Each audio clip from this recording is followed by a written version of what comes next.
2 अक्टूबर 2022 से जन सुराज अभियान के तहत जो पदयात्रा हम लोगों ने पश्चिम चंपारण के गांधी आश्रम भितिहरवा से शुरू की, उसको अब करीब 18 महीने 4 दिन हो गए हैं। और इन 18 महीनों में पश्चिम चंपारण से चल के पूर्वी चंपारण, शिवहर होते हुए गोपालगंज, सिवान, छपरा, वैशाली, समस्तीपुर, मुजफ्फरपुर, सीतामढ़ी, मधुबनी, दरभंगा, बेगूसराय, खगड़िया होते हुए हम लोग आपके जिले सहरसा में अभी कुछ 10 दिन पहले आए। अभी मैं सहरसा में करीब 15 से 20 दिन और रहूंगा। पदयात्रा का जो स्वरूप है आप देखते हैं, हम लोग का प्रयास होता है कि गांव-गांव जाएं और मैं और मेरे साथ जो पदयात्री हैं तो प्रयास ये होगा कि कम से कम 90% गाँवों में जरूर हम लोग व्यक्तिगत तौर पर वहां पहुंचकर लोगों से मिले, उनकी समस्याओं के बारे में जाने, उसका अध्ययन करें, उनको जन सुराज के बारे में बताएं। पदयात्रा के जो 3 मुख्य उद्देश्य हैं, वो पहला उद्देश्य ये है कि बिहार, मेरी अपनी जो 15-20 वर्ष की राजनीतिक सामाजिक समझ है, पहले संयुक्त राष्ट्र संघ में, फिर 10 वर्ष राजनीति के क्षेत्र में, मेरा जो अध्ययन है बिहार को लेकर या समझ है उसके अनुसार बिहार की जो बदहाली, बर्बादी, गरीबी का कारण है, वो उसकी मूल वजह ये है कि यहाँ पर एक तरह से पिछले 30-40 वर्षों से राजनीतिक बंधुआ मजदूरी बन गई है। जैसे देश में पहले गुलामी होती थी, वैसे बिहार में राजनीतिक तौर पर लोगों की गुलामी हो गई है, चाहे वो जात के नाम पर हो, हिंदू मुसलमान के नाम पर हो, या भाजपा के डर से लालू और लालू जी के डर से भाजपा।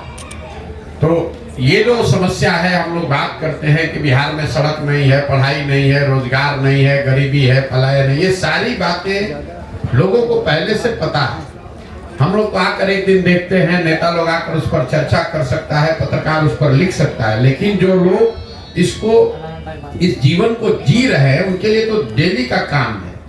इसके बावजूद वो लोग फिर जाकर वोट उन विषयों को छोड़कर दूसरे विषय पर क्यों देते हैं?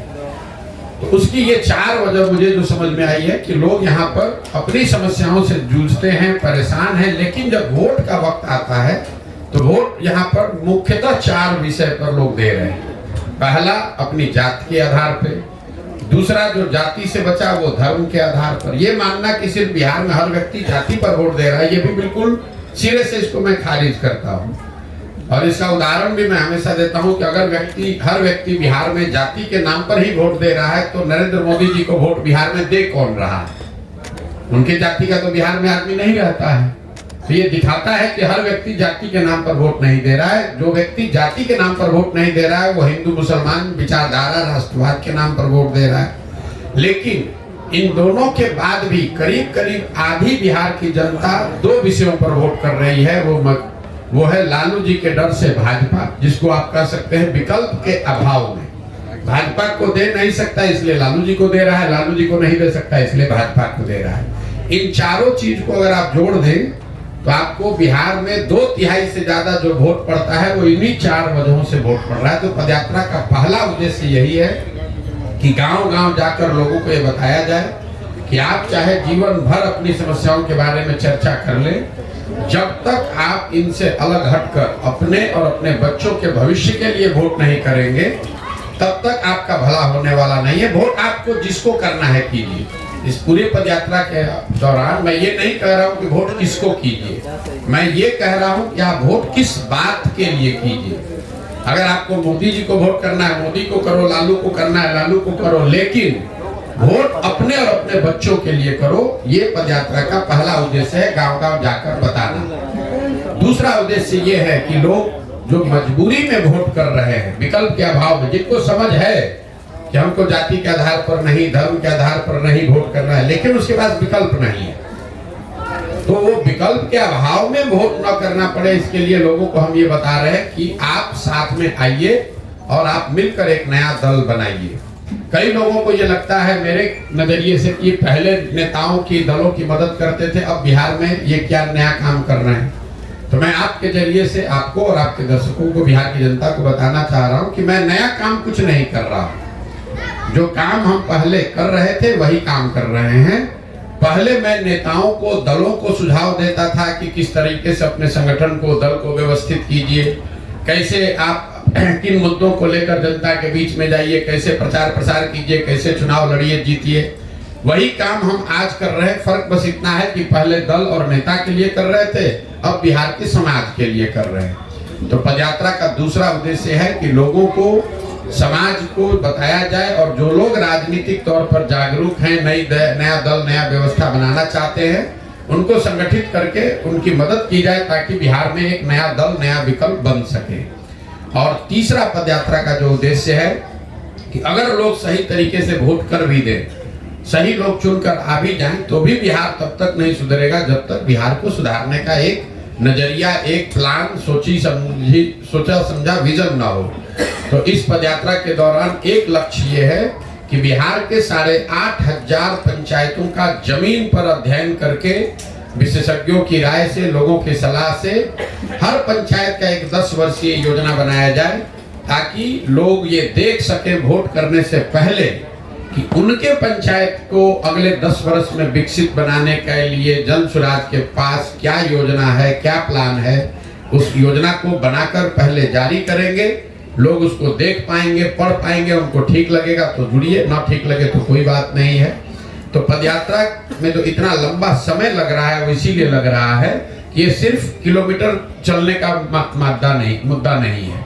ऐसा नहीं है कि मुझको इसको साल भर में करना है कि 2 साल में करना है, 3000 किलोमीटर चलना है कि 8000 किलोमीटर चलना है, कोई चीज निश्चित नहीं है। एक चीज निश्चित है कि बिहार के हर गांव, हर शहर, हर प्रखंड पंचायत तक पहुंचना है। दूसरा चीज निश्चित है कि इन 3 लक्ष्यों की प्राप्ति के लिए गांव-गांव जाकर लोगों को जन जागरण के हिसाब से उनको बताना है कि आप अपने और अपने बच्चों के लिए वोट कीजिए। अगर आप नया दल विकल्प बनाना चाहते हैं तो नया दल और विकल्प बनाइए। और तीसरा, हर पंचायत के लिए एक योजना बने। इस पंचायत की योजना में वहाँ की स्थानीय समस्याओं का जिक्र हम लोग करते हैं, कैसे उस समस्या का निपटारा होगा ये बताते हैं, लेकिन साथ साथ हर पंचायत की योजना में 3 बात जरूर बनाई जा रही है। पहला, कि पंचायत के स्तर पर लोगों के बच्चों के पढ़ने की व्यवस्था अच्छी कैसे की जाएगी। दूसरा, हर पंचायत में 800 से 1200 नए रोजगार के अवसर कैसे पैदा किए जाएंगे। ये आंकड़ा 800 से 1200 इसलिए है कि एक अध्ययन करके हम लोगों ने पाया कि अगर पंचायत के स्तर पर 800 से 1200 नए रोजगार के अवसर पैदा कर दिए जाएं तो करीब करीब पलायन को यहाँ से रोका जा सकता है। और तीसरा, हर पंचायत में जो खेती अभी हो रही है वो खेती जो खाने वाली खेती है, इसको कमाने वाली खेती में कैसे तब्दील किया जाए, कैसे लोगों को खेती से आमदनी हो। क्योंकि बिहार में आज जो खेती होती है ये खाने वाली खेती है। बोलचाल की भाषा में आपने सुना होगा, लोग कहते हैं कि अभी पंजाब से यहाँ लौट कर आए हैं खेती करने के लिए, कमाने के लिए लुधियाना जाएंगे, कोयम्बटूर जाएंगे। तो लोगों के दिमाग में जो खेती को लेकर नजरिया है कि खेती खाने का जरिया है, इससे अनाज पैदा करो ताकि अपना और अपने बाल बच्चे परिवार का पेट भरता रहे। कमाने के लिए लोग मजदूरी करने जाते हैं। तो ये योजना बनाने का प्रयास कि बिहार में जो खेती करने वाले लोग हैं उनके लिए खेती कमाने का जरिया कैसे हो, ये एक लक्ष्य है।